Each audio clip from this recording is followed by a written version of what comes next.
Marquis Daisy, ESPN Films, Emmy award-winning filmmaker. Welcome to Combos Court. How are things? Everything's great, man. Just excited for the spring. Excited for some more sunlight and some good weather coming this way in a good old Northeast in New Jersey. So I'm excited, man. Everything's good. Okay, I'm not too far from you in New York. You grew up in New York, Brooklyn. I grew up in Uh, Brooklyn. but Yeah. filmmaking and storytelling so closely related, right? Um, and often the storytelling is about humans. So growing up in Brooklyn, what did you learn about storytelling and human nature? It's a great question. I think about it all the time, right? Like I think for me, growing up in Brooklyn, I was able to sort of be subjected to um, a million different lifestyles, right? Like I grew up in Bed-Stuy, and I grew up in a Bed-Stuy where I like to say it was the Bed-Stuy, right?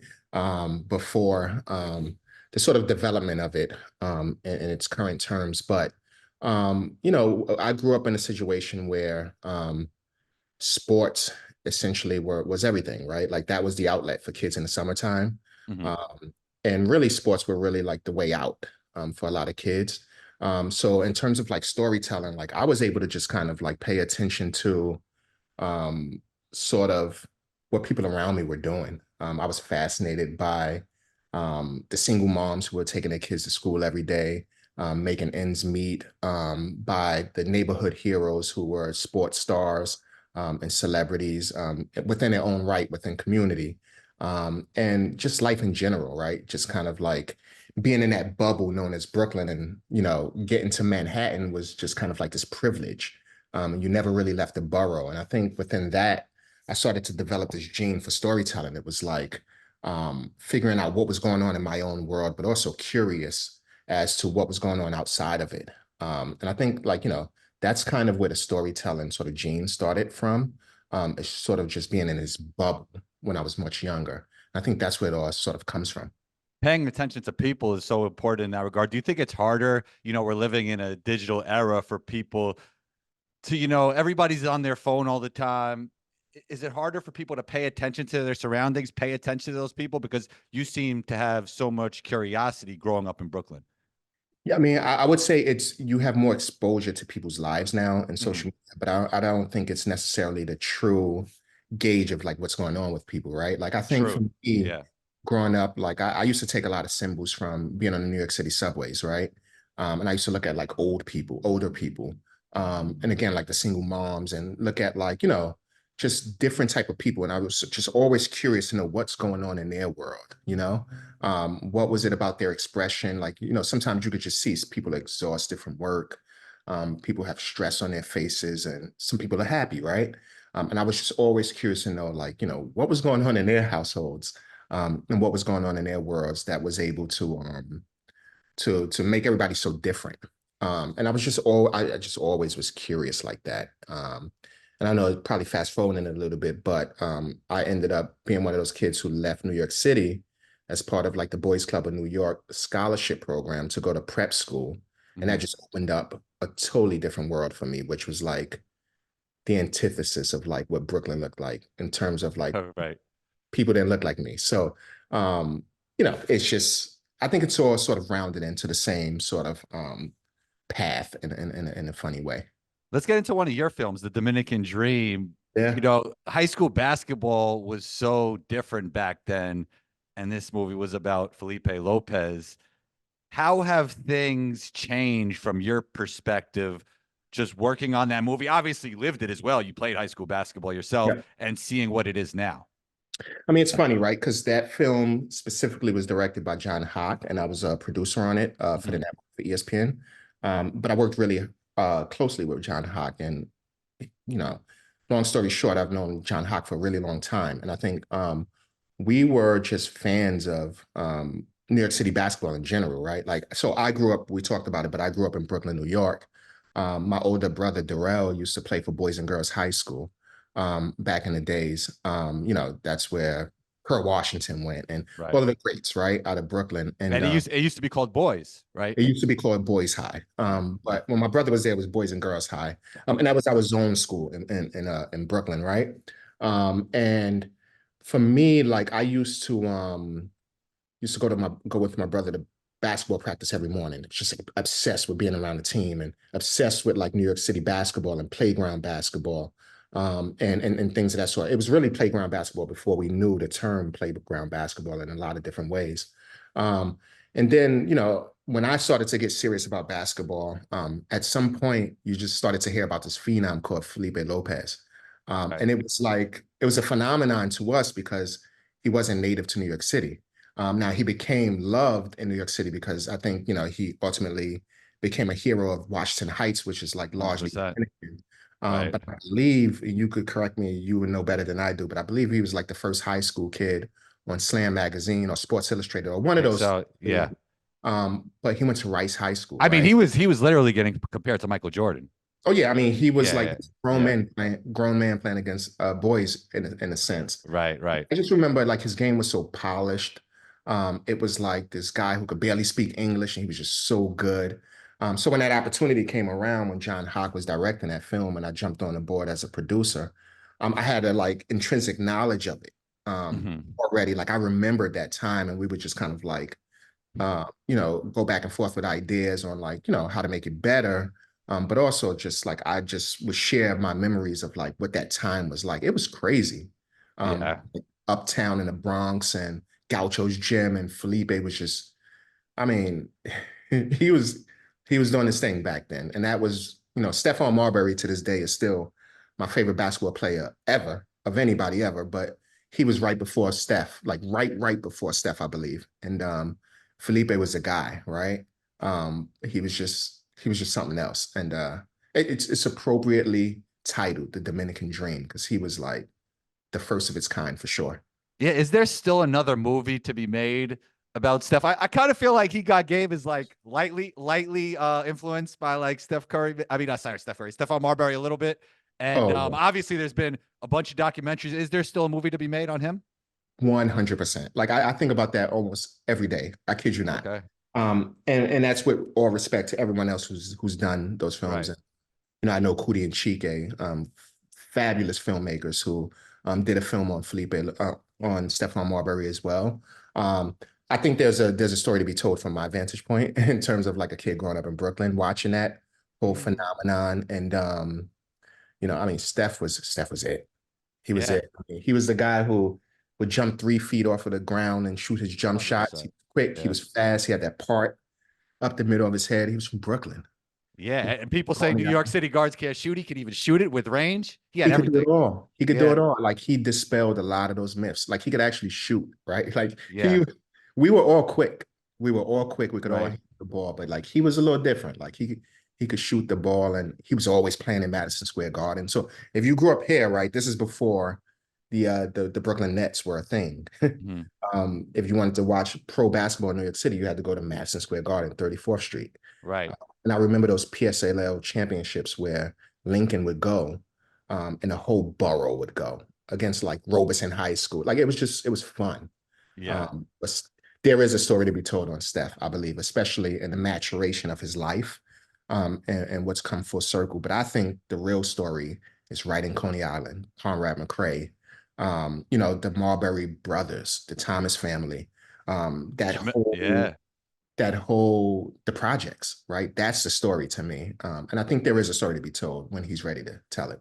Different times. Speaking of different times, the pandemic, very interesting times, almost synonymous with the last dance at this point, right? Oh Like yeah. people think about the last dance when they think about the pandemic. You were at ESPN Films, you're still at ESPN Films during Yeah. the pandemic.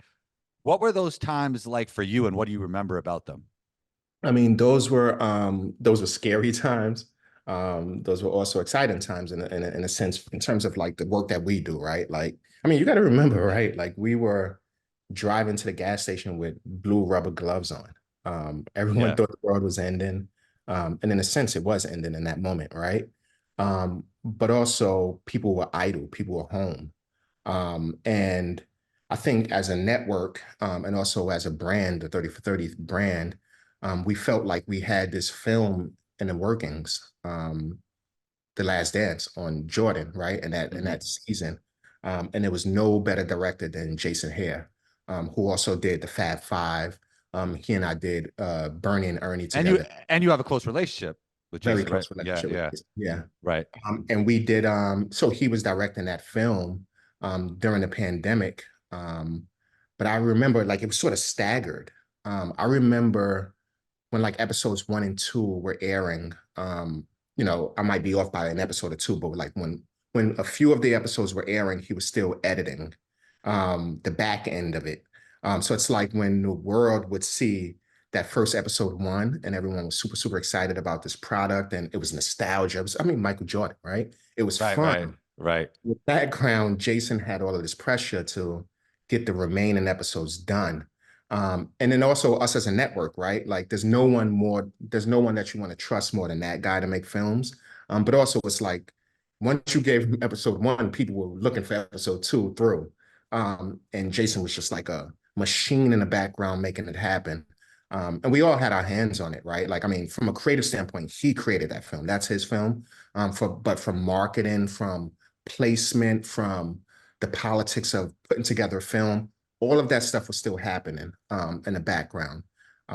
So while people were scared and afraid and at home and not really like looking out their front doors, he was working and we were working, right?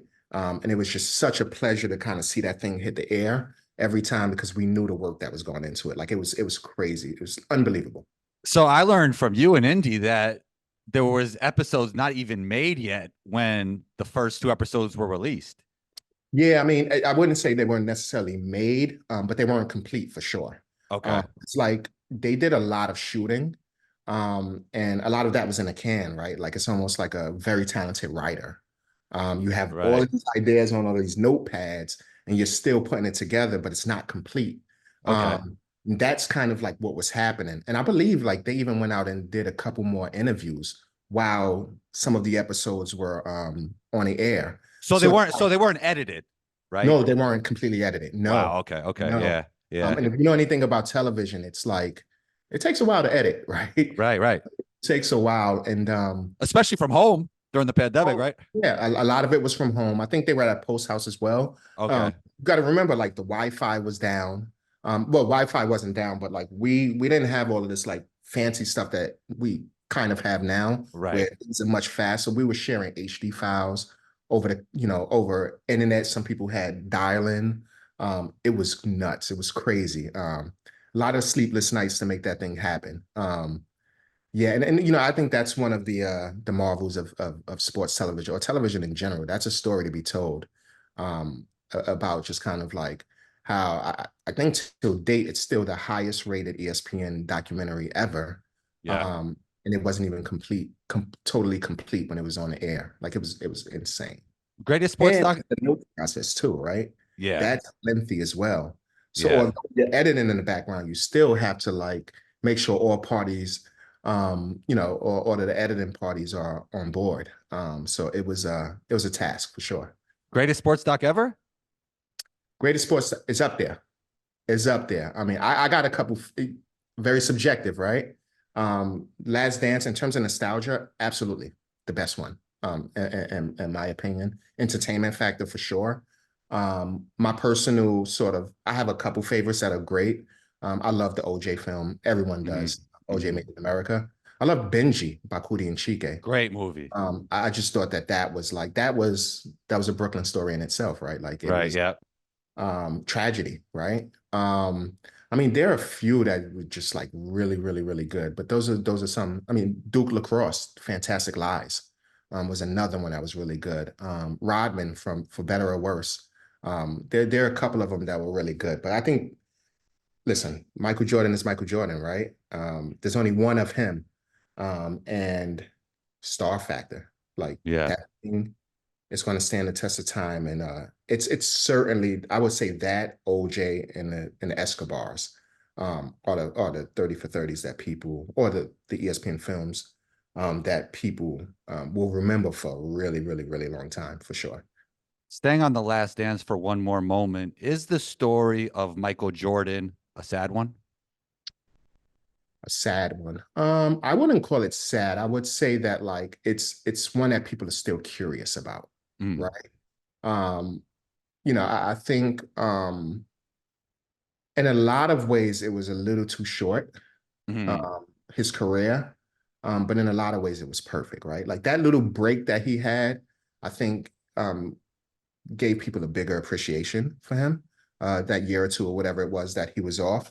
In terms of like the tragic nature of it, um, I don't know. I wouldn't call it sad or tragic for sure, because like he's still a symbol, right? And he's still a beloved idol and icon. But I will say that like we didn't get, in my opinion, we didn't get every bit of Michael Jordan that the public clamored for back then. And maybe that's a good thing, right?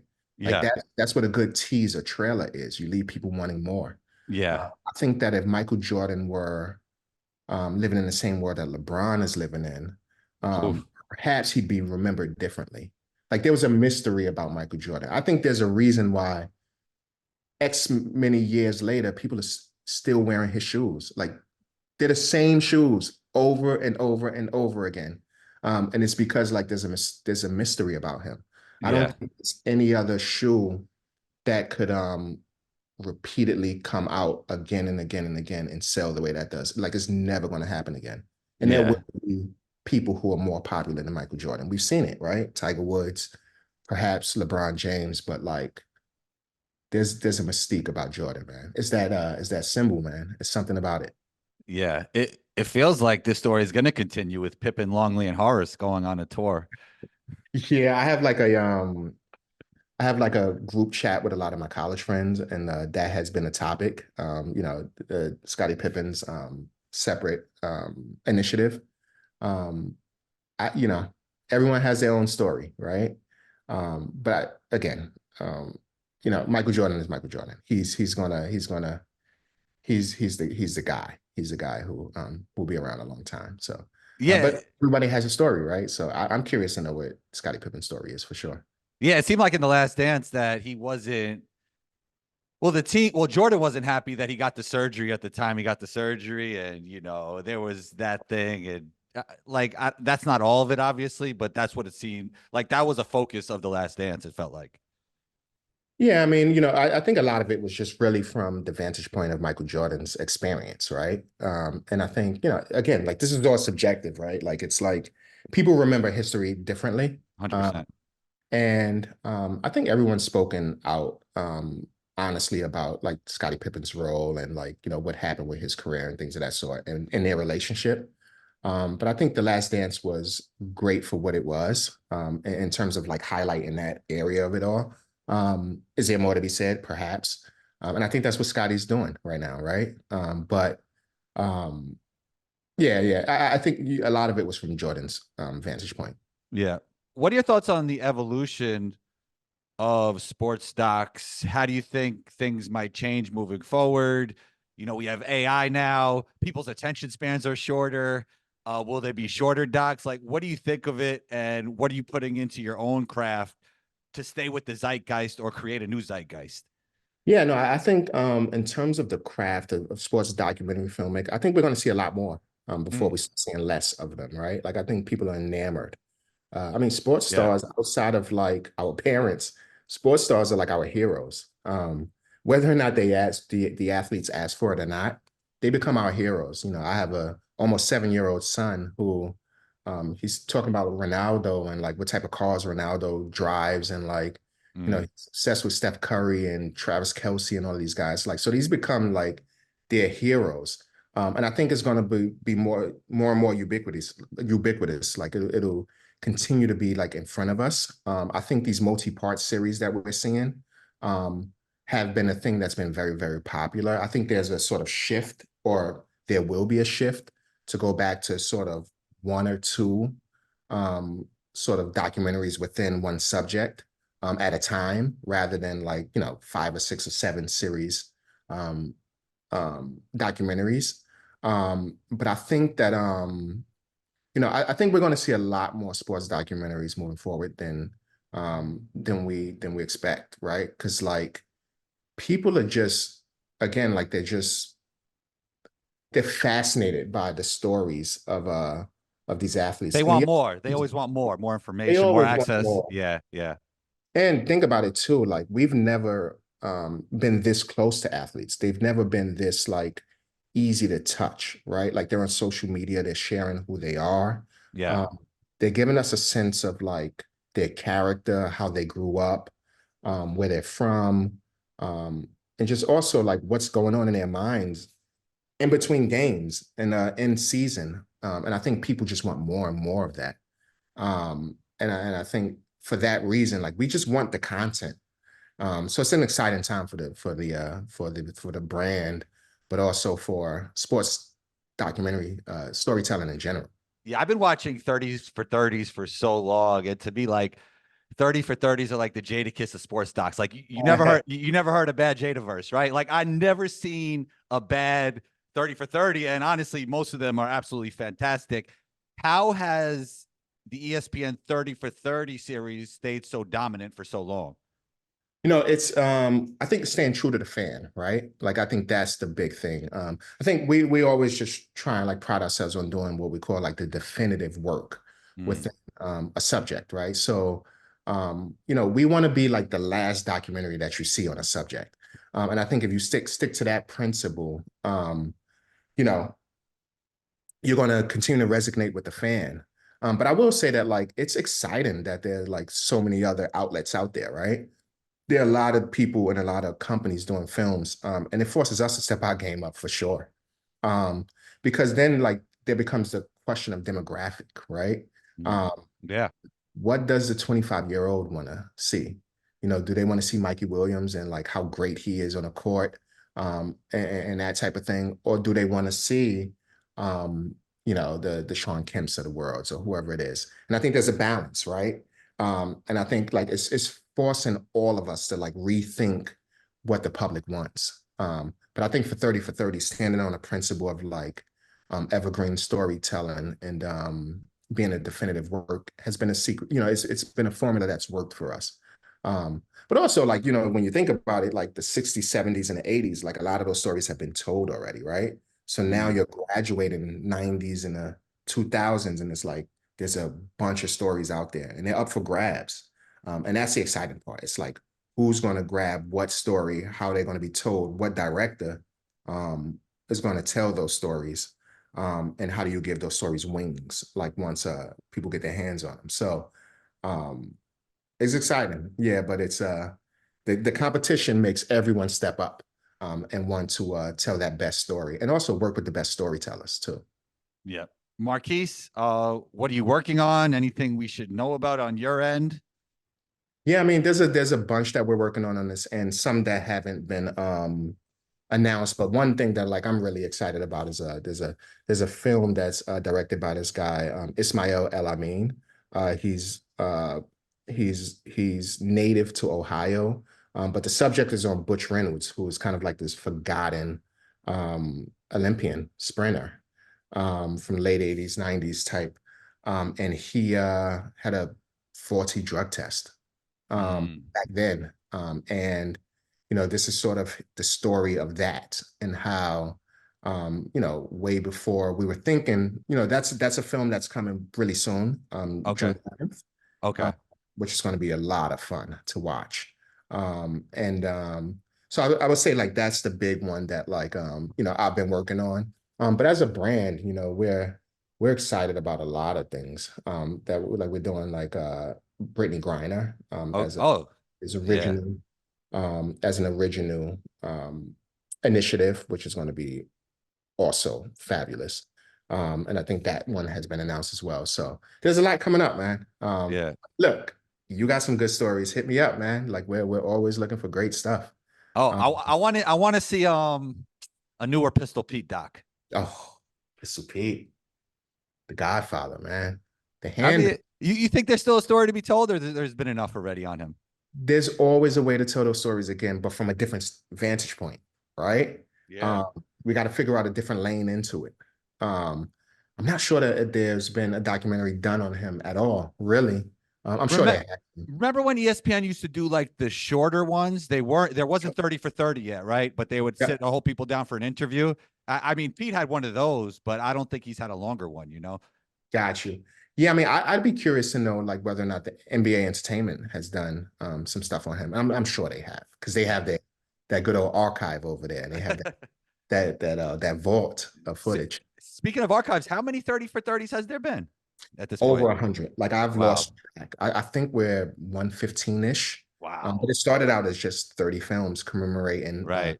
the 30th, the 30 years of ESPN. And God willing, and the brand has been blessed, and like it's going, right. Like it's kind Definitely of going. in the space, so it's moving. And we have some titles that haven't been announced yet that'll keep us busy for the foreseeable future. So hopefully that number keeps going and keeps going and keeps going. Because 30 for 30 has become synonymous with like storytelling in general. Forget Right. sports telling, forget sports films. It's become like a respected documentary, Definitely. journalistic form of storytelling. Yeah, yeah. I mean, that's how we started the conversation. Human nature, Mhm. storytelling. Now we're here full circle. Marquis, keep up the great work. You know, you're always welcome back on this show. Where Awesome. can we find you? I don't know if you're the big social media guy. Where can we find you on social media? I'm since I've become a dad, my social media is all my kids. So I'm just Marquis underscore Daisy Okay. on Instagram, but I'm the same all across. It's like Uh, on Twitter. Sometimes I'll poke my head in on Twitter. I mostly read stuff on Twitter. okay. Instagram, I just kind of share, my kids walking and So like so it used to be in the streets you're watching people. Now you're watching people on Twitter. Maybe Twitter's the new streets. Twitter is the streets, man. Like it's crazy. Like I'm seeing all of my best friends' kids as well with their milestones as well. Yeah, exactly. Graduations and people I haven't seen in 30 years as well. Yeah, It is the streets. It's the safer streets per it se, it uh, is. where you can watch from afar. But it's fun. Right, right. Marquise, thanks for taking the time. You're always welcome back on the show and talk soon. Love it. Thank you.